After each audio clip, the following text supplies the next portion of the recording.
The importance of planning a project is to make sure that what you're going to get is going to do the job you need. You need to make sure the size is adequate for what you're going to use the shed for, if we're talking sheds.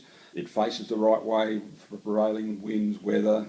Is it going to be exposed on a hilltop? Does it need to be engineered slightly different? So you need to know all those things before you even start. And to find out what is available, most major builders of sheds will have a website that will give you a chance to design the shed you want within reason. It's a very simple type of program. It just says it's got 4 walls. I put the doors here. I want windows there. But it gives you an idea where you want it. So then you can usually print that off and send it to the respective company. They can then get that and say, well, I know exactly what you want. Then I can price it up and give you a quote for it.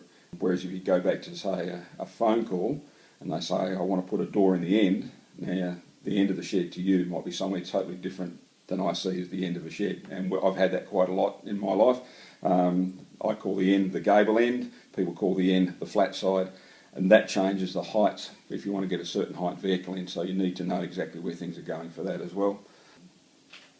Once you know all those things, you also need to work out whether what you're buying is just as a kit, a package. Does it include getting it built? Does it include any shire regulations? In some areas, shires are able to control what happens on farms because farms come within town boundaries, or the shire has the right to do it anyway and they are exercising that right, so there's another cost. There may be special engineering that's required, there's another cost. Do you want concrete floor? Do you want water? Do you want electricity? There's more costs, and if you don't know all these things before you start, the project could be a lot more expensive than you really believe. And like I was saying, once you've got all those things sorted out in your own mind, you can ask the companies you're getting prices or quotes from, and they can tell you exactly what they're quoting, and they can usually say, we only do this part of the job, you need to get quotes from your local electrician, grano workers, whatever, to do the rest of it.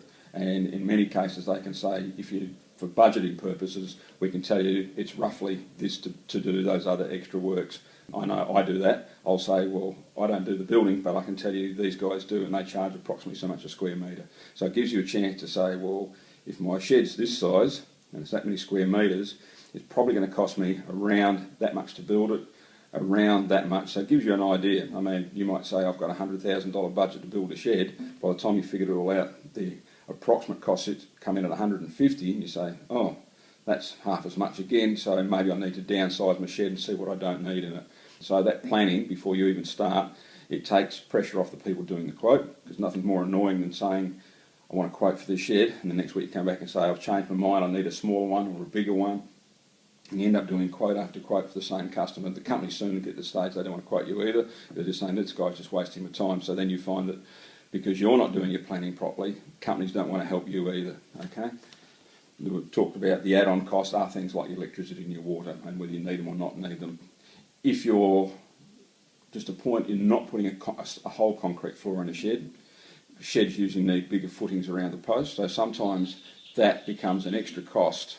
If you're down the track, you say, well, I can't afford to do the concrete floor now and I'll do it later.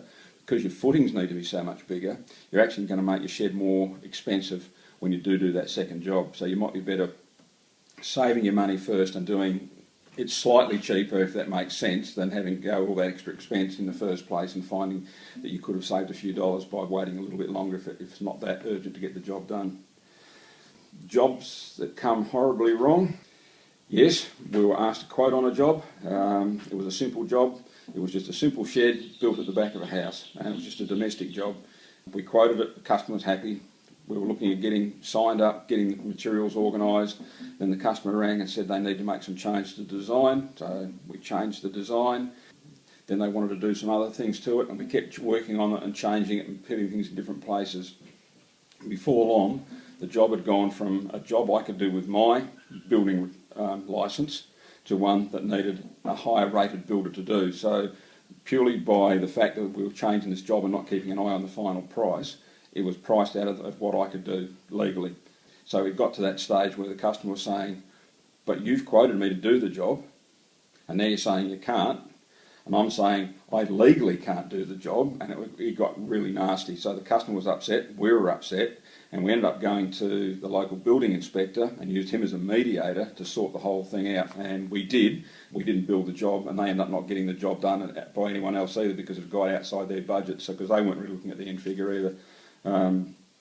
Where it could have gone if we'd gone ahead and did it illegally, we could have been fined, the customer would have been fined, the customer would have been forced to pull it down, so it would have been a cost to everyone right round. So keep an eye on the price and make sure you're doing the right thing.